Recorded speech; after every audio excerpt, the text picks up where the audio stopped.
Well, good morning, everyone. And once again, welcome to another live this morning. Hope you're having a great start to your day. And we appreciate you coming on. And let me see here if I can say hello to a few folks as you get your notifications. Here we go. Let me see. How are you guys? Nobody's on with me yet. Here we go. Here we go. A little bit delayed. And let's see. Is anyone here on? Okay, it should be coming up here. So we can say hello. Hi, guys. Much appreciated. Here we go. Okay, I just put this down. And okay, let's say hello to Bonnie. Bonnie, I have you number 1 today. I have Brahim number 2. I have Kevin number 3. Bonnie, I don't know how you got to the top, but good for you. Francis Marie, Natalie, good morning. David, Madeleine, Kippawa, Quebec, bonjour. Fran, how are you, Fran, from Orangeville? Dennis, hold on a minute. Who was at the top there? It was Bonnie, and now we got another Bonnie. How are you, from Little Britain? Patricia, Nick from our staff, Faye, Roxanne, Alberta, Sandy, Fergus Falls, Minnesota, Eileen, Cheryl, West Virginia, and Evangeline, good morning, Gail, Mount Pearl, Newfoundland, and 2 Gails in a row, and Gail from Saskatchewan, hello, Georgie, Halifax, Nova Scotia, Arlene, Dave, Helga, good morning, Scarborough, Lisa Marie, and Elaine, Newfoundland, Milika, Beverly, Linda. Oh, we love those Lindas from New Brunswick. Sherry. Oh, I could sing. Jerry, how are you? Hatley, Quebec. Grace, Colinette, Newfoundland. Well, Grace, nice to have you on. Vince, Anne, Mary from New Brunswick. Norma from Texas. Eileen. Eileen says, Gail, you were the first on the phone. Patricia, how are you? Marl, Ottawa. Donna, we love you. Elaine, Lynn, Aurora. Okay, I'll do a couple of more and then we'll get Lynn Marie. How are you? There's my buddy, Dr. Troy Bennett from Newfoundland. We love him dearly. Wanda, Cindy, Cecilia, Doc McEwen. I haven't seen your name, Doc, in so long. I wonder if you don't love me anymore. Carrie from Nebraska. Arlene. Angelina, yeah, you know what, Doc, I miss you. Cheryl, Sandy, Ann, Sylvette, Mara from Windsor. Deb, good morning. And Dave from Gilmore. Arlene, saying hello to Donna. Elaine, okay, one more. Loretta, how are you? Okay, guys, so I know I miss people, but we love you dearly, and I mean it. Thanks for coming on. We appreciate it. Okay, so let's get back. We started Friday with Q&A, and guess what? I didn't get to half. I didn't. I kind of fooled you guys because Friday I wasn't going to be on, and I went on. Okay. Andrea, I know steak is king. You got it. Steak is king. Sun, steak, and steel. And I meant it. Okay? Sun, steak, and steel. Okay? What are your thoughts on tripes?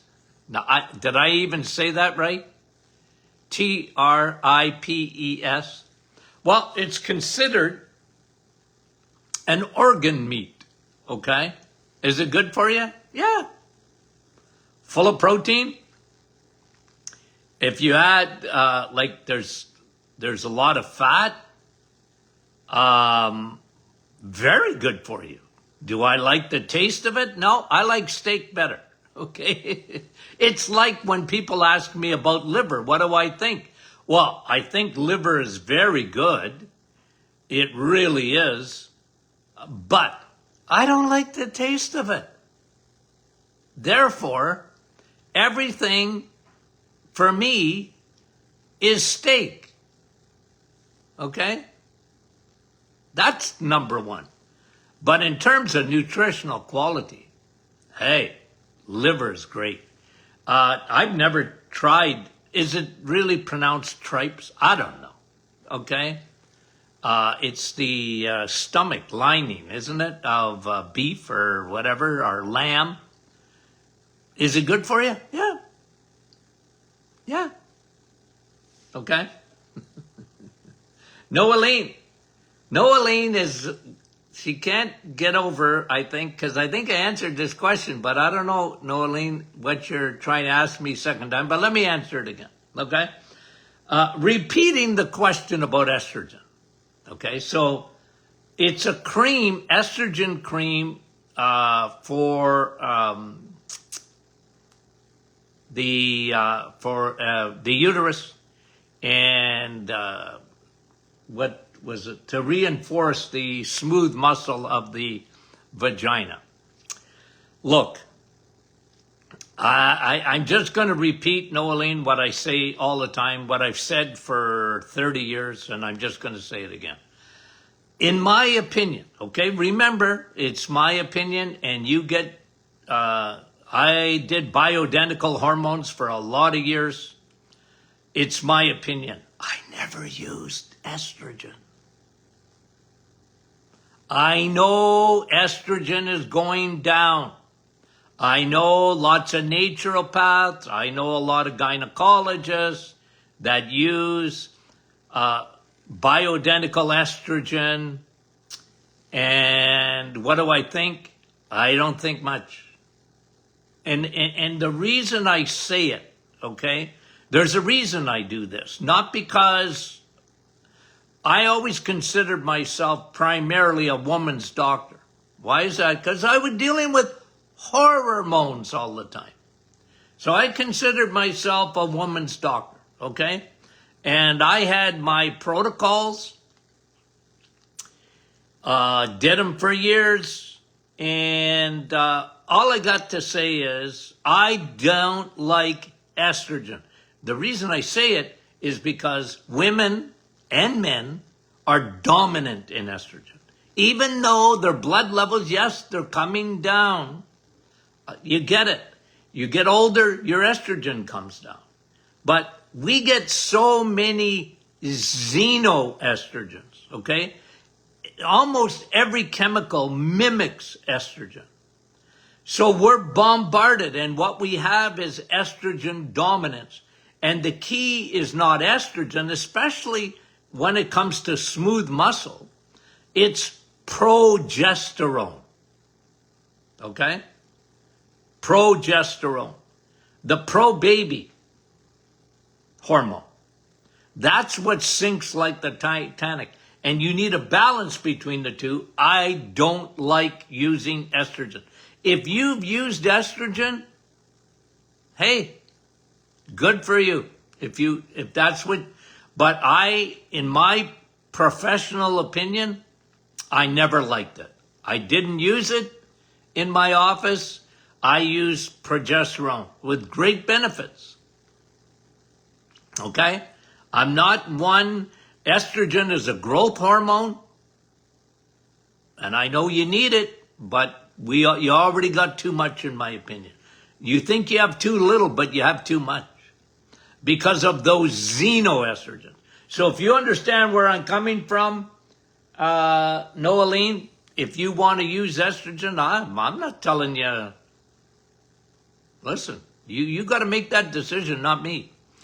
Do I like it? No. And you can't change my mind on it. I am very adamant about it. And it's because I showed you guys this the other day. I used to do estrogen testing on the skin. And women, It was amazing. And some men, amazing how much estrogen they had on their bodies. It was incredible. They had no idea. I spent my years in practice trying to lower estrogen. You already had too much. Okay? And that's the way I look at it. And I love you, Noeline. Thanks for asking the question. Hope I answered it for you. Okay? June. I've been taking Synthroid, okay, which is a thyroid medication. Tests say that my thyroid is functioning well, but I have all the symptoms of a sluggish thyroid. Yeah, and millions of women do, even though they're on Synthroid or levothyroxine. I would add the thyroid formula. If you got all the symptoms of a sluggish thyroid, you know what? I always, again, you know my rule of thumb. Symptoms trump the blood test, the thyroid, because, look, I don't dismiss blood tests. I don't dismiss TSH or T3, T4. I look at it, but I want to know, I used to do this in my office. Okay, your TSH seems to be, within normal limits, and of course that's from here to eternity. I mean, if you understood the numbers on TSH, I mean, it's so crazy, it's unbelievable. Okay, the range there, what they call normal. You gotta look at, my dad taught me this. What if it walks like a duck and talks like a duck, it's a duck. Okay, meaning thyroid, if you got all the symptoms of a sluggish thyroid, your thyroid's out of whack. I don't care what your TSH says. That's what I mean by symptoms trump blood test. It's like B12. The test is 100 years old. Give it a birthday party and put it to bed.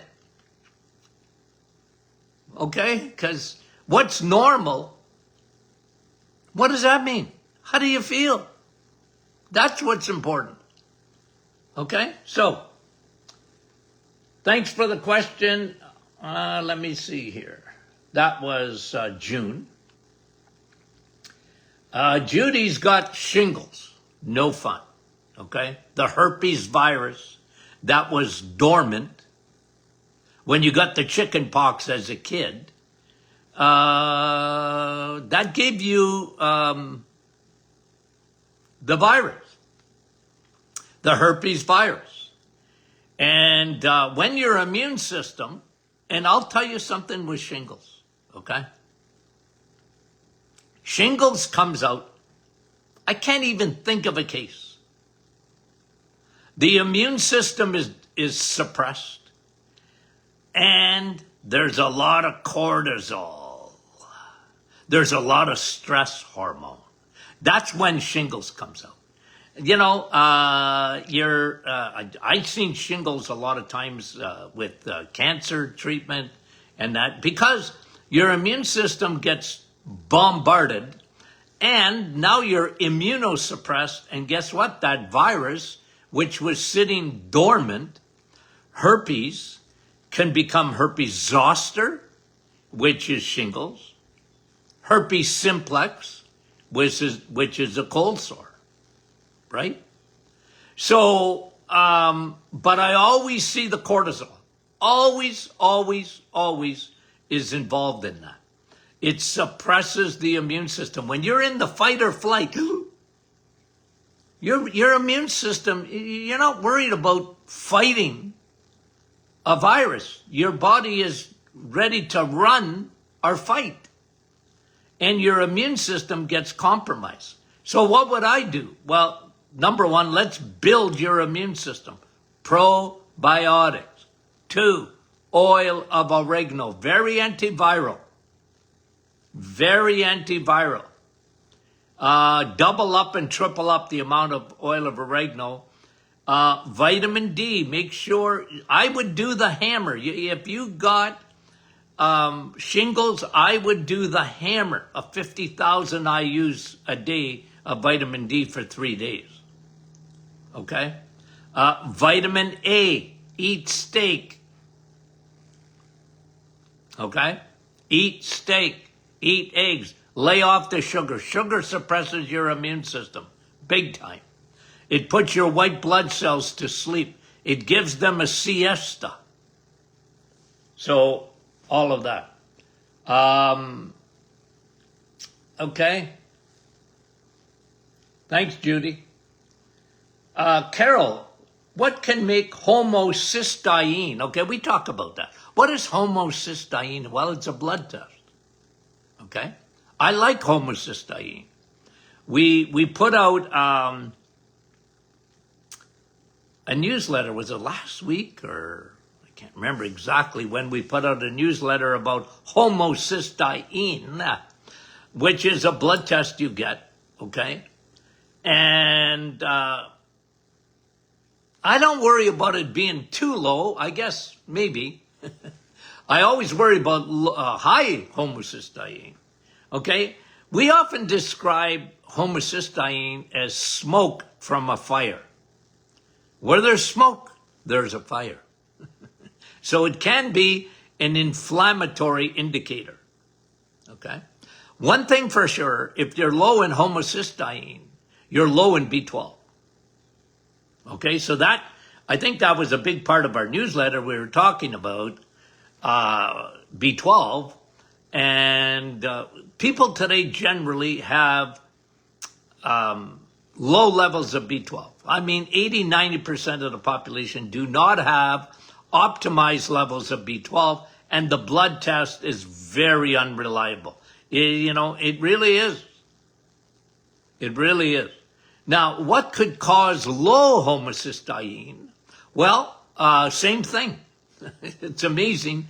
Even B12 levels being too low can give you low homocysteine. If you have kidney disease, certain medications, like steroids and chemotherapy, like methotrexate, and statin drugs can give you low homocysteine. Too low. Okay? Too low. Sometimes I've seen it where it's an indicator of a neurological disorder or a kidney disorder. But again, I don't take it low, meaning let's say you come in and, or I look at your blood tests and they're really extremely low homocysteine. Well, I'd be asking a lot of questions. But generally, I got to tell you that most of the time, what I've seen is high homocysteine levels, which is smoke from the fire of inflammation. Okay? Okay. And B12 is big a factor there. Thank you, Tamanetla. Who was that? That was Judy. Okay, thank you. No, that was Carol. Carol, how often should you check this out? Homocysteine? Well, you got low homocysteine, I don't know, a couple of times a year. Heidi, from the newsletter this week on B12, okay? What about sublingual versus injectable B12? Well, look at it. Let me just talk about B12 for a minute, okay? When I was a kid, every doctor in the universe loved B12. I mean it, okay? Every doctor in the universe loved B12. My dad loved B12. Everybody loved B12. Our family doctor loved B12. Okay? It was given like it was, I'm not going to say like candy, but just about. You were tired, you got a B12 shot. They wouldn't even hesitate, wouldn't even think. And here we are today. Here we are today. And doctors, when's the last time they given a B12 shot? It's not part of their tool bag anymore. They just don't think about, and because they don't see the significance of it. I know you guys do, and I do. You know the significance of B12. I know the significance of B12. Everybody just about on the planet is low in B12. They don't eat red meat, or they get older. They don't have the intrinsic factor. B12 is a very finicky vitamin to start off with. If you look at the molecular chemical structure of it, it is hard to digest on the best of days. And then we have the religion of veganism and vegetarianism that discourage B12. And you can't get B12 in the plant kingdom. Okay? So we have all those factors. You got any kind of digestive issues, you're going to be low in B12.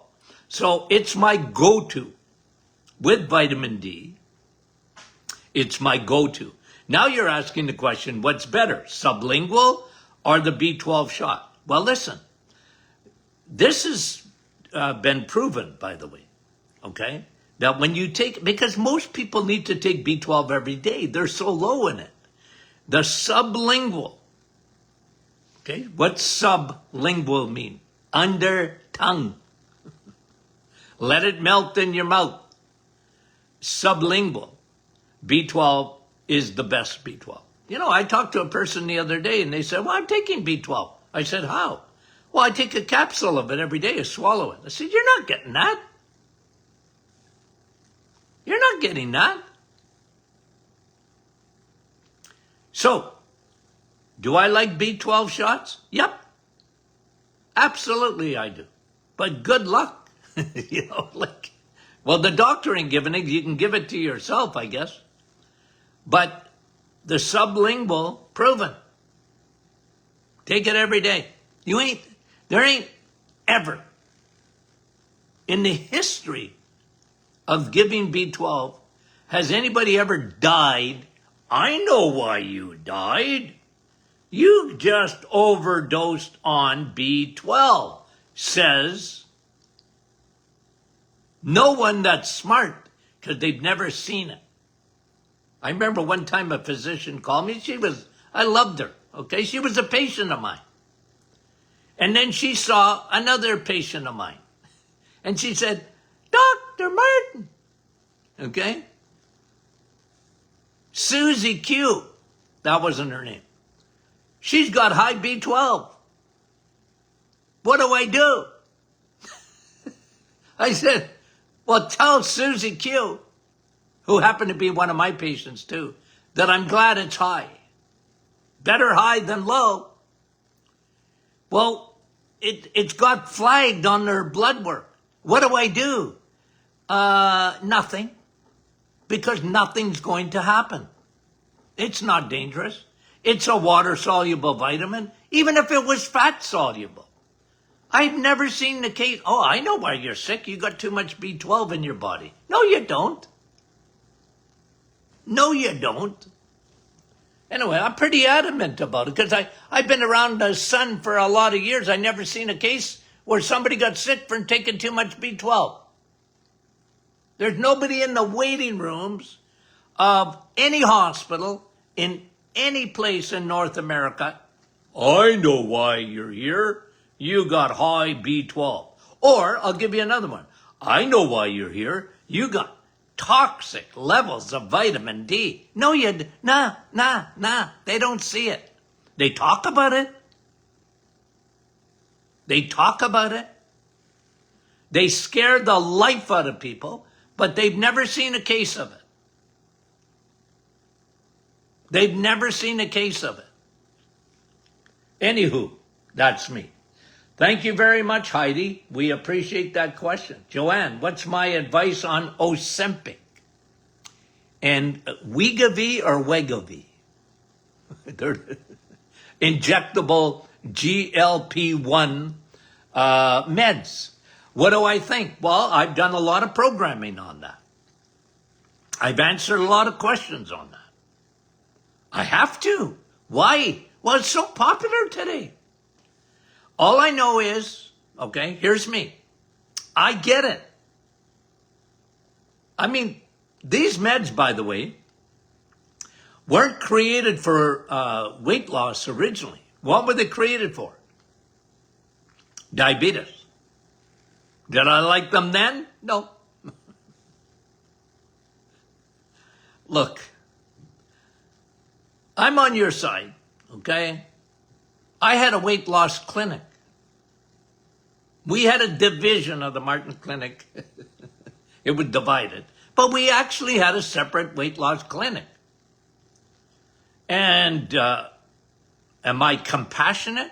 You bet your boots I'm compassionate. Am I understanding? You bet your boots I'm understanding. So when people want to lose weight, look, you gotta weigh the benefits versus the risk of this medication, Ozempic or Wegovy or Wegovy or whatever you call it, V. Okay? Got a lot of side effects, sometimes permanent. And one thing we know, okay, research has borne this out. When you stop taking it, the weight comes back. Okay? So what are you going to do? Take it the rest of your life? From stomach paralysis to big time digestive issues to blindness. Look, you got to weigh, and listen, I'm on your side. Just get all the research, get all the information before you do the GLP, okay? Just get all the information, because I'm much bigger, okay? This is me now, okay? I'm going to give some advice generally. I'm much bigger. I don't care about calories. I never have, okay? I care about fuel. What I try and do, and what I tried to do in my office, okay, with very big success, okay? Not everybody, because, first of all, I look for deficiencies, because if you're trying to lose weight and you got deficiencies, you better fix those. And B12, vitamin D, all those things, for example, big time deficient. Hormones, fix that. I know, especially women, they couldn't lose weight if their life depended on it, because they're so hormonally out of balance. Their thyroid is working at the rate of a snail, okay? Like it's not working properly. So, you know, doc, I tried every diet. Yeah, okay, I get it. But listen, the big thing is this. The big thing, the overarching principle for me is this. It's fuel. I look at your mitochondria. I look at the ATP that gives out the fuel, the energy of fuel.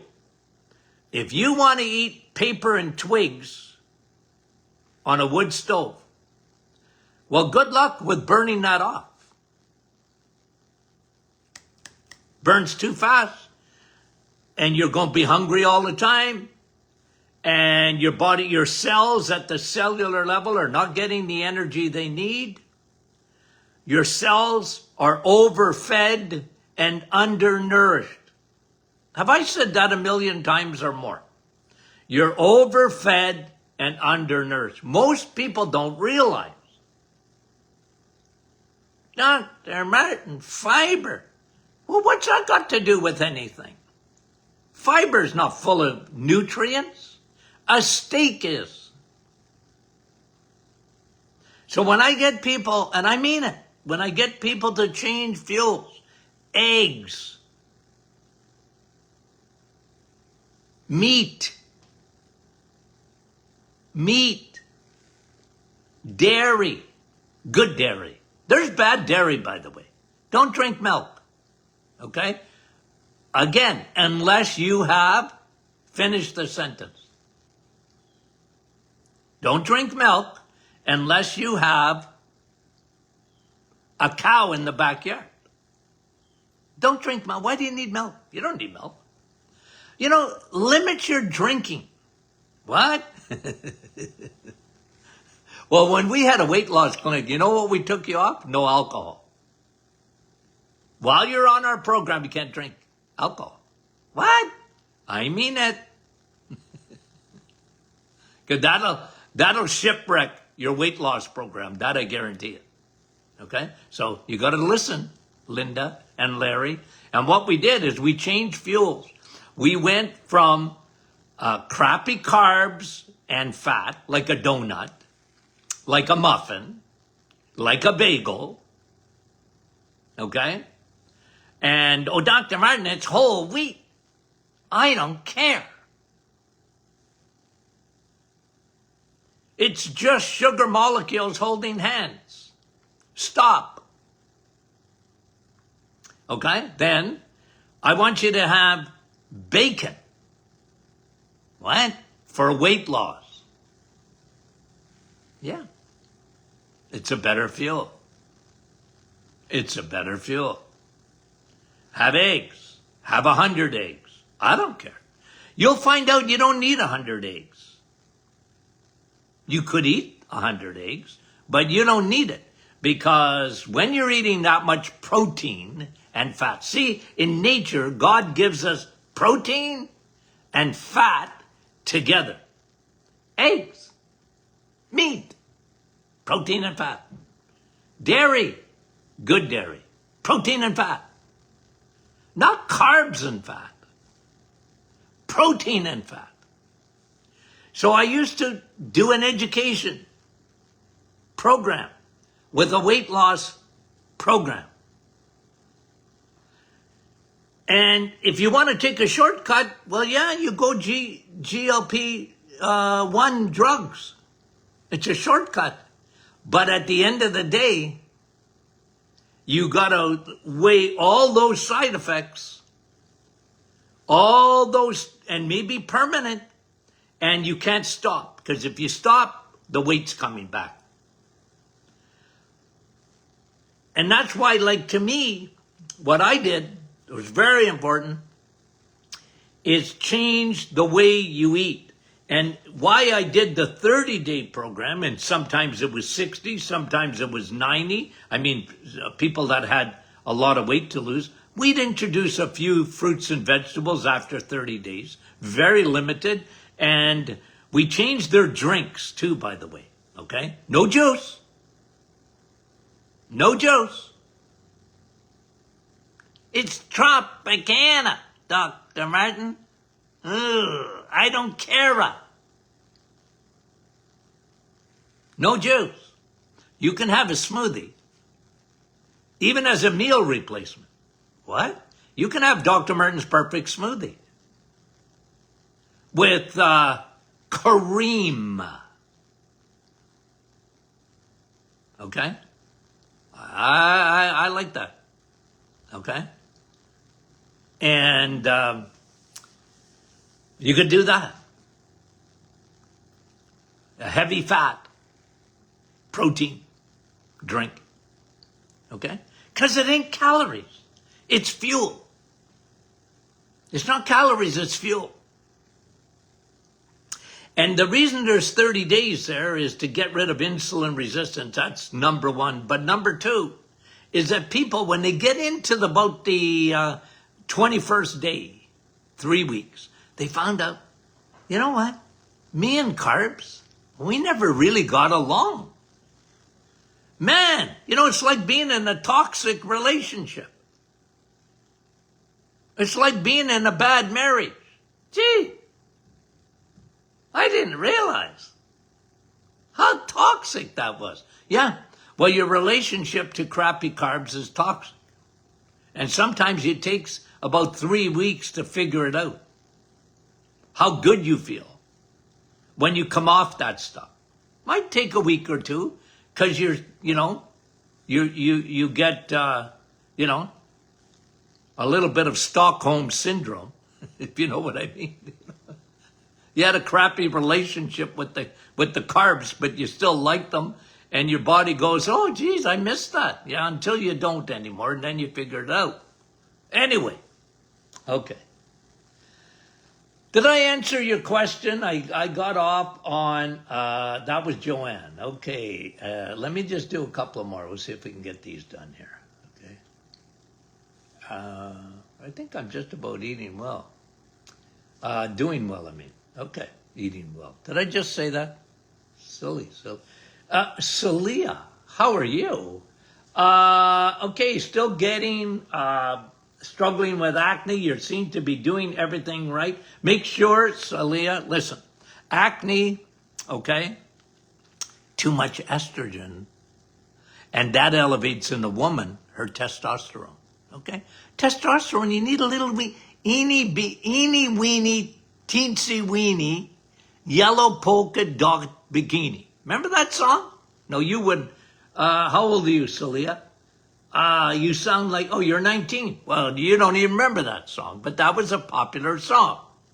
And you need a little bit of eeny weeny, teeny weeny bit of a woman. You know, because people, when I did bioidentical, when I was in practice, Dr. Martin, can you test my testosterone? I don't need to test your testosterone. What? I don't need to test it. If your estrogen is high, it'll elevate your testosterone in a woman. You don't want that. You want to grow a beard? You want to get acne? Women don't need testosterone. They need a little bit. You need a balance between estrogen and progesterone. So, Celia, you're doing everything. Everything you're writing to me, I liked. I would make sure you're on... you're already doing the probiotics, good for you, because you got to start in the gut. Get that. I'd get you on the menopausal formula just to knock down with the DIM to knock down your estrogen. Dim it out. And flax seeds. Add flax seeds to your regime, and you watch. It'll go away. Okay. Let me see here. Cecilia. She has a senior nap in the afternoon, and so do I, Cecilia. It's good for you. I talk about that all the time. You have a little snooze. Me too. You know what, Cecilia? I did that every day just about of my life. When I was in practice for 50 years, you know what? I'd take about a 10-15 minute siesta before I'd see patients in the afternoon. I did it every day. Okay? I regenerated my brain. Your self-cleaning oven actually will come on in your brain just for a few minutes to help clean out the debris. Okay? Now that doesn't, you need a good night's sleep too, of course. Okay, now what are you asking? Oh, she gets a panic attack when you wake up. Then comes a hot flash. It's been happening for years. Cecilia, were you ever my patient? I don't think so, but maybe you were. You got hormones. You still got you don't have the perfect balance of estrogen, progesterone. And remember, if your cortisol is high, listen to this. Cortisol robs progesterone. When your cortisol is too high, it robs progesterone. Guess what? Estrogen takes off. That can give you a hot flash. That can give you a panic attack. All of the above. Weird is what I would say, Cecilia. But, hey, welcome to womanhood. Love you dearly. Claude, my hometown in Newfoundland is Newfoundland. Your home province. And we enjoy eating salt beef, a Jig's dinner. Go for it. Salt ain't the problem. Beef ain't the problem. Sugar's the problem. So go for it. Good for you. Good for you, Claude. Okay? It's healthy. Big time. Do you know how much sodium we need in a day? Lots. Okay. Let me see. I have optimal levels of vitamin D, Francine. Good for you. I still take a drop of vitamin D. I eat eggs, meat, and cheese. Good for you. Should I also supplement with more vitamin K2? Look, you could. To me, you're eating enough vitamin K2 and you got K2 in our vitamin D. I don't think you need any more, but if you want to take some more, I got no problem with that. I don't talk about supplementing as much with K2. Not that I don't, because we actually supplement in our vitamin D with K2. But you know how much I love K2. But I want you to eat it, and it seems to me, Francine, you're eating it. It comes built in when you eat eggs, meat, and cheese. So, Tara, Francine, that's up to you. And this is Tara. I had partial hysterectomy and told I go into early menopause. Often happens. I did have breast cancer in 2015. So I would take at least 2 menopausal formula. You're asking for sure. Do the dim that estrogen big time. Dim it. Even though you're going to go into menopause, because of all those xenoestrogens I talked about. Dim that estrogen out, especially with your history of breast cancer. Okay, you never want to come down.